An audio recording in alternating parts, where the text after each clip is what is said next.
शांति। आज 15 दिसंबर 2021 है। आज का हम स्वमान लेंगे, मैं बंधन मुक्त आत्मा हूँ। तो इस स्वमान को अभ्यास करने के लिए ये स्मृति में रखें कि मैं आत्मा अपने वास्तविक स्वरूप में संपूर्ण रूप से मुक्त आत्मा, सर्व बंधनों से मुक्त आत्मा हूँ। अपने अनादि स्वरूप परमधाम की जो स्थिति थी वो है संपूर्ण मुक्ति का स्वरूप। और जो आदि काल में जब हम देवता और देवी रूप में थे तब भी जीवन में रहते हुए मुक्ति की अवस्था में थी।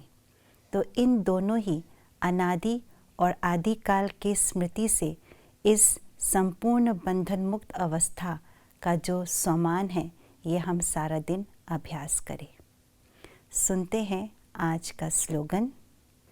विस्तार को सार में समाने की जादूगरी सीख लो तो बाप समान बन जाएंगे। ये सृष्टि का एक अविनाशी नियम है। जो कुछ भी इस सृष्टि के अंदर विस्तार रूप में दिखाई दे रही है उनका अपना अपना एक सार रूप है। और आखिरी में ये सब विस्तार अपने अपने सार रूप में समाना ही है। जिस तरह वटवृक्ष एक विशाल वृक्ष का जो शुरुआत है वो एक सार रूप बीज से ही शुरू होता है। और जब ये बीज जब वृक्ष बन कर के विस्तार को प्राप्त कर लेते हैं और उसका अंतिम स्वरूप आ जाता है तो फल के रूप में वो वृक्ष भी बीज दे देता है। अर्थात वो अंतिम काल में बीज रूप स्थिति में आ ही जाती है। ठीक इसी प्रकार से हम सभी आत्माएं भी जो है शुरुआत में अपने बीज रूप स्थिति सार रूप में थे अपने निज धाम परम धाम में। लेकिन जब हम उस परम धाम से सृष्टि पर आए तो देह देह के संबंध, पदार्थ, कर्म, भाग्य, जन्म और पुनर्जन्म के अनेक विस्तार में फैल गए और आखिरी में हमें वापस उस सार रूप में, उस बिंदु रूप में अपने परमधाम जाना ही है।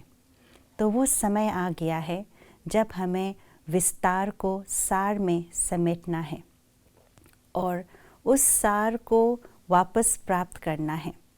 जिस तरह बीज की एक शक्ति है, एक जादुई शक्ति है कि पूरे वृक्ष को अपने अंदर समा लेती है, उसी प्रकार हमारे आत्मा के अंदर भी वो शक्ति है जो सारे विस्तार को अपने अंदर समा ले।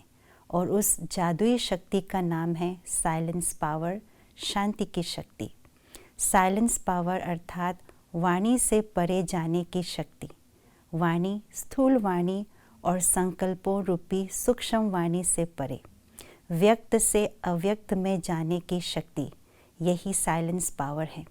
जितना जितना हम वाणी से परे जाने का अभ्यास करेंगे, व्यक्त से अव्यक्त स्थिति में स्थित होने का अभ्यास करेंगे, उतना उतना हम सारे विस्तार को समेटकर सार रूप की स्थिति में स्थित हो पाएंगे।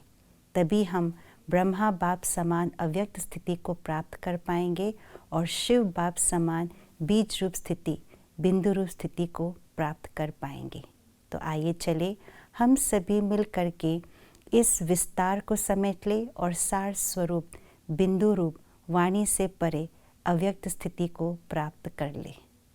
ओम शांति।